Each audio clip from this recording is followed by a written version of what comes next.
Мен Алматы мемлекеттік политехникалық колледжінің информатика пән оқытушысы Боранбаева Гүлжан Усенбековна. Сабағымның тақырыбы: Қазақстандағы цифрландыру үрдісінің заманауи беталыстары. Электрондық үкімет порталы. Мақсаты: Қазақстандағы цифрландыру үрдісінің қазіргі тенденцияларын білу. Электрондық үкімет порталының функцияларын пайдалана алу. Сәлеметсіздер ме? Отырыңыздар. Балалар, қазір біз сабағымызды бастамас бұрын, мен сіздерге кішкене мотивациялық видеоролик көрсеткім келіп отыр. Қазір назар салып тыңдайық. Жалпы біздің мамандығымыз ақпараттық жүйелер екенін білесіздер. Қазір мен сіздерге соған байланысты кішігірім видеоролик көрсеткім келеді.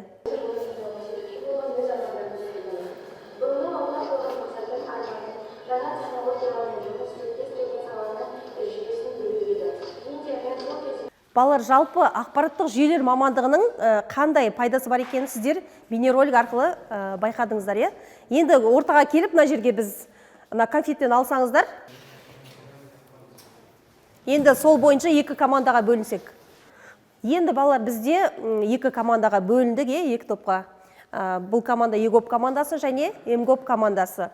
Енді қазір сіздерге біз өткен тақырып бойынша жасанды интеллект туралы, машиналы оқыту туралы алдыңғы сабақта өткен болатынбыз. Енді сол сабақты біз пысықтау мақсатында қазір сіздерге сол тақырыпқа байланысты сұрақтар беріледі. Бұл жерде бізде полиглот, яғни ұяшықтарды таңдап сұрақтарға жауап береміз. Сіздерге беріледі 8 сұрақ, яғни бір команда 4 сұраққа, бір команда 4 сұраққа жауап береміз. Бұл сұраққа жауап бермес бұрын сіздерге мен қазір бағалау парағын беретін боламын. Яғни бұл жерде бағалау парағы арқылы сіздерде, мысалы, ЕГОП командасы МГОП командасын бағалайтын болады, МГОП командасы ЕГОП командасын бағалайтын болады. Қазір сіздерге көрсетейін және сілтемесін жіберетін боламын. Міне, мына жерде сіздерде көрініп тұр, міне, ЕГОП командасы, яғни мына жерге аты жөнін жазасыздар команда бойынша ЕГОПтағы. Одан кейін жаңа полиглот бойынша, мынау бойынша қайсысы қандай сұраққа жауап берді және қанша балдан, сол бойынша бағалап отырасыздар. Бұл баға соңында қорытындыланып шығатын болады. Қазір мен мынаның сілтемесін сіздерге жіберетін боламын. Енді бізге ЕГОП командасынан бір студент шықса, ЕГОП командасы қай ұяшық таңдайсыздар? Бір ұяшық таңдаңыздар? 8. 8-ді ашып көрейік. Жасанды интеллект жүйесін әзірлеушілердің мақсаты қандай мақсаты болды? Жауап береміз.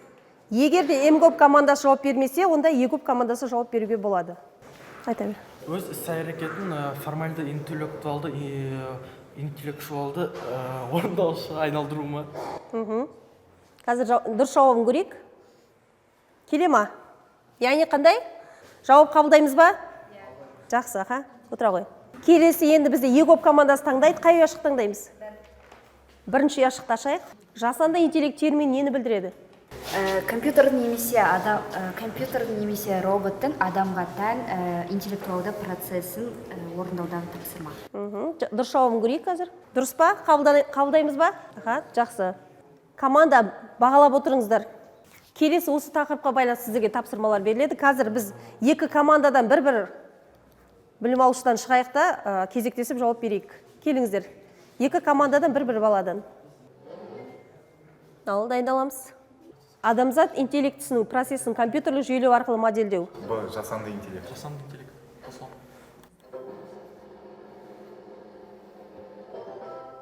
Дұрыс жауаптарыңыз.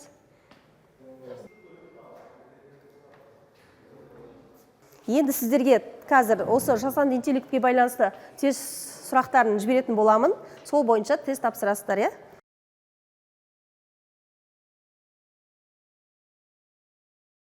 Орындап болсақ, сіздер қанша алғанын бір-бірін қарап бағалап алыңыздар, екі топ бір-біріңізді. Содан кейін келесі енді бізде жалпы қазір сіздерде фазыл беріледі. Осы фазылды бізде құрастыру керек. Келіңіздер, қай командада келіп құрайды екен нені? Фазылды құрастырып пыстық, мына жерде бізде бір сурет шығады. Электронды үкімет, электронды үкімет деп айта аламыз. Енді жалпы бүгінгі біздің сабағымыздың тақырыбы Қазақстандағы цифрландыру үрдісінің заманауи беталыстары және электронды үкімет порталы. Қазір дәптерді ашып, осы тақырыпты жазып қойсаңыздар. Тақырыпты жазып болсаңыздар, енді балалар тақтаға назар аударсақ, қазір бізде осы тақырыпқа байланысты кішігірім бейнеролик көріп алайық. Тармағына цифрландыру ақпараттың сандық түрге ауысуын білдіреді. Қазақстандағы цифрландыруды жүзеге асыру үшін 2017 жылы цифрлық Қазақстан мемлекеттік бағдарламасы қабылданды. Яғни бұл бейнеролик арқылы біз электронды үкімет туралы, егоп порталы туралы, және де біздің электронды цифрлық қолтаңба туралы ақпараттар алдық. Енді сіздерге осы жаңа тақырып бойынша алған білімдеріңізді бекіту мақсатында сіздерге қазір тапсырмалар беретін боламын. Бұл жерде бізде 2 команда бар. 2 командадан тағы да бір студенттен шықсаңыздар, осы тапсырмаларды орындап. Бірінші сұрақ сіздерде электронды үкімет деген не? Қайсысы деп ойлайсыздар? Жақсы, бірінші сұраққа дұрыс жауап бердіңіздер. Кестемен жұмыс. Қазір МГОП командасының тапсырмасы. Осы кестені толтыруымыз керек. Содан кейін МГОП мобильді қосымшасының қызметтері. Яғни біз мобильді қосымшадағы қандай қызметтерді ала аламыз, сол жағын қарастырасыздар. Енді егоп командасы сіздердің тапсырмаларыңыз. Бұл жерде де, яғни порталға кіру тәсілі, егоп. Не қажет? Қандай құрал қажет? Осы кіру тәсілінің артықшылығы және кемшілігі. Осы бойынша осы кестені қазір толтырып қорғайсыздар.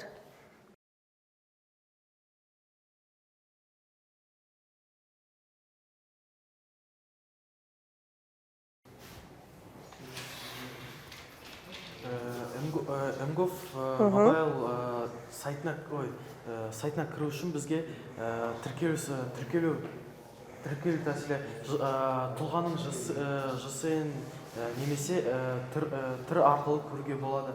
Смартфонға қойылатын талап Android немесе iOS телефоны керек, және де МГОФ мобильді қосымшасы. Мобильді қосымшасын жазу керек. Қосымша қызметтері әртүрлі төлемдер жасау, және де адам өзінің құжаттарын немесе жерге тұру, әртүрлі көлік және көлікке төлейтін төлемдерді көруге болады. Жақсы. Порталға кіру тәсілі деген егоп арқылы кіру. Егоп порталына кіруге не қажет? Оған жеке иның қажет. Осы кіру тәсілінің артықшылығы үйде отырып, ары-бері жүріп, уақыт құрту керек емес.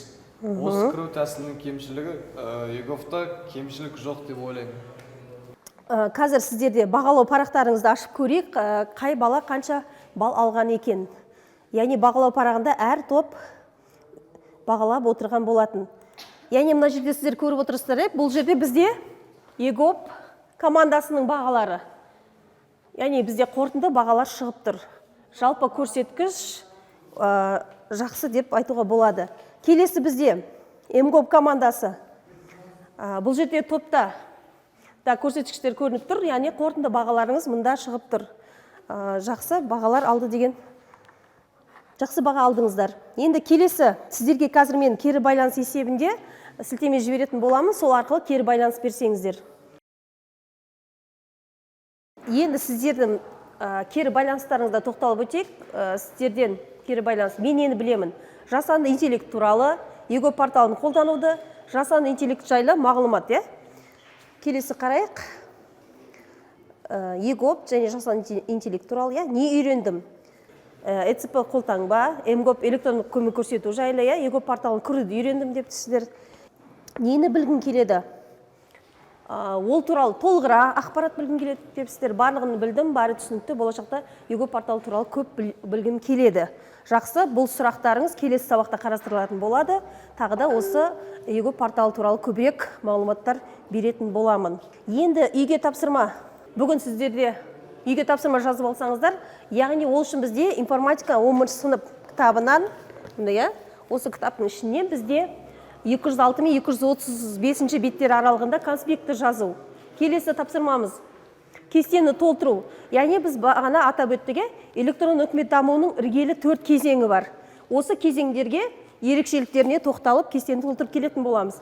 Келесі тағы да сіздерге тапсырма электронды үкіметтің болашағы мен тәуекелдері деген тақырыпқа эссе жазып келеміз. Үй тапсырмасы түсінікті ма сіздерге? Осымен сабағымыз аяқталды. Сау болыңыздар.